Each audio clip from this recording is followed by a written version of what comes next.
there's a new report from the Epoch Times which seemingly reveals that the CDC drafted an alert for state and local health authorities about myocarditis and other complications relating to the COVID vaccine, but for reasons unknown, did not send it.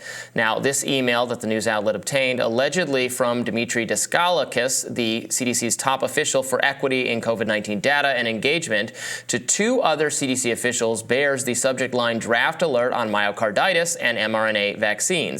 Daskalakis adds that this is the most recent draft of an alert as discussed. Happy to discuss further.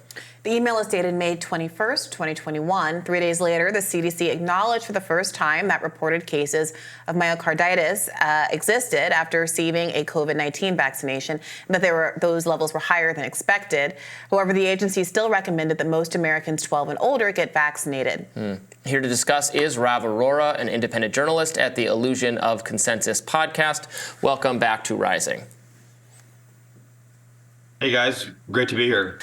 Yes, thank you for joining us again. I turn to you whenever there's news on the vaccine and myocarditis front specifically. How significant is this development that there was this draft email concerning this issue, which you have talked about so much?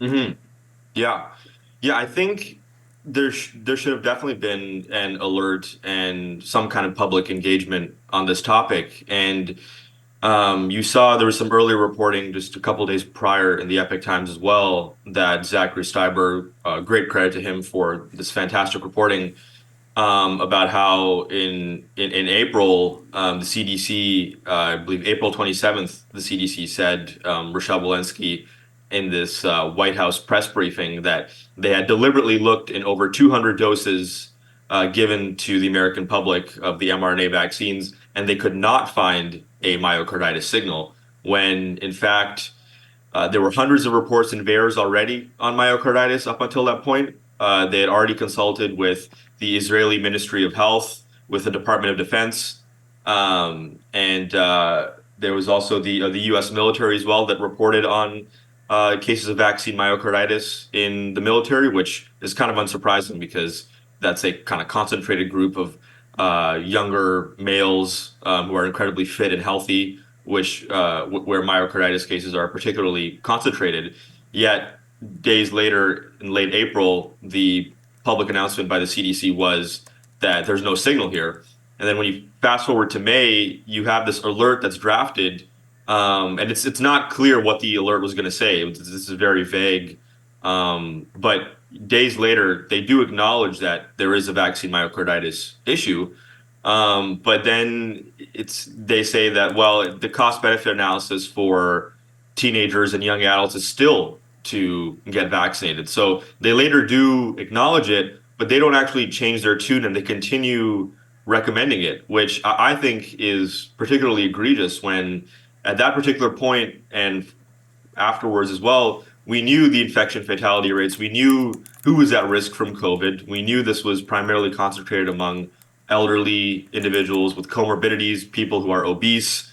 So for the CDC to have all this data already in VAERS, the Israeli Ministry of Health, et cetera, and to have this proposal for this draft not being shared to the public, and instead days later it being promoted to young Americans without any clear evidence of benefit, I think is completely wrong and just shows just how captured these regulatory agencies are.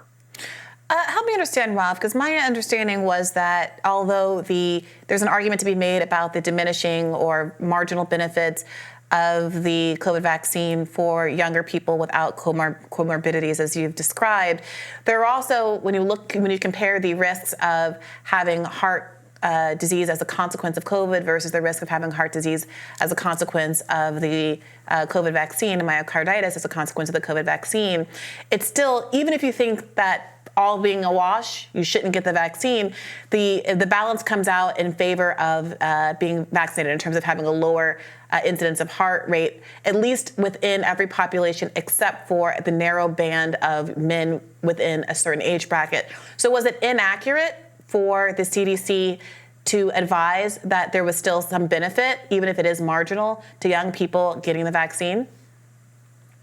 Especially Yeah, given that many young people do, in fact, have comorbidities, are obese. These are not rare quantities to have, and unfortunately, in our population. Yeah.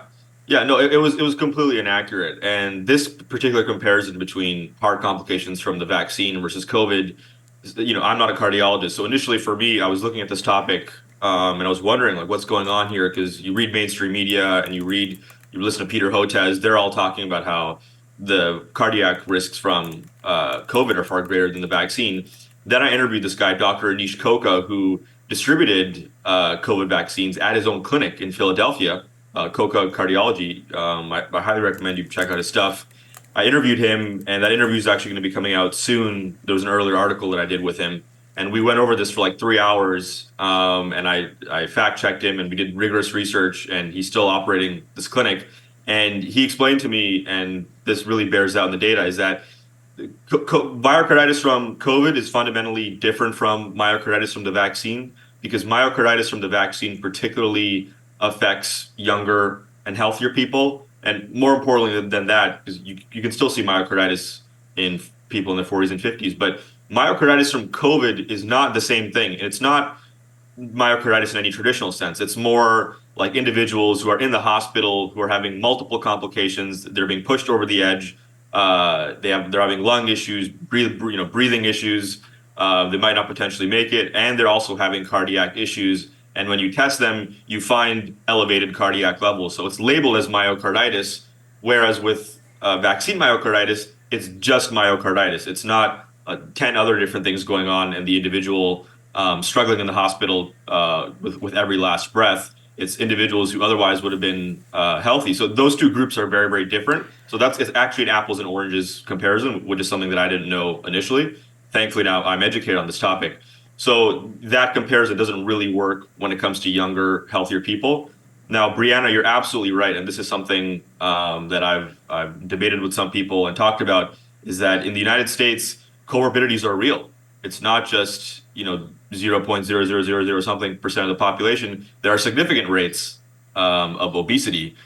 But when it came to the vaccine discussion, the CDC just refused and just were not doing an honest conversation about risks and benefits. There was just always this very strange, from the outside and to many other scientists, a very strange, like dogmatic approval and promotion of these COVID vaccines in younger Americans when they hadn't done that proper risk-benefit analysis, right?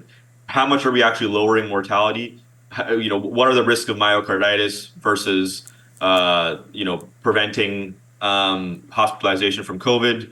I mean, these kind of conversations were not actually being had, very clearly, and instead they were pushing it kind of zealously, and then it was left to other research agencies like around the world, like studies in Thailand and Hong Kong, which I don't know why they had to do those studies and we couldn't do those studies, but a lot of those countries actually did the myocarditis studies, the rigorous myocarditis studies, like subclinical myocarditis, and they ended up finding like 1% to 2% of young adolescents, young teens had gotten some form of subclinical or clinical myocarditis, and those rates are absolutely terrifying. If those rates actually apply, some of those studies are very small. They're in 100 or 200 people, but there again, we weren't clear on the risk-benefit analysis. The CDC seemed to be clear, absent the requisite evidence, and instead of being cautious about this, and instead of when we're talking in April and May,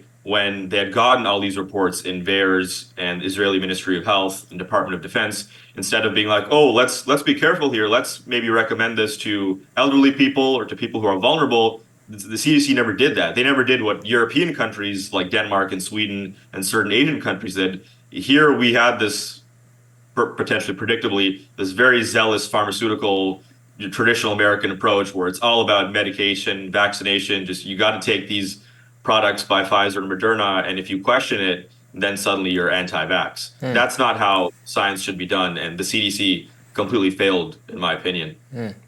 Rav Arora, thank you so much for joining us today. We appreciate it. Thanks.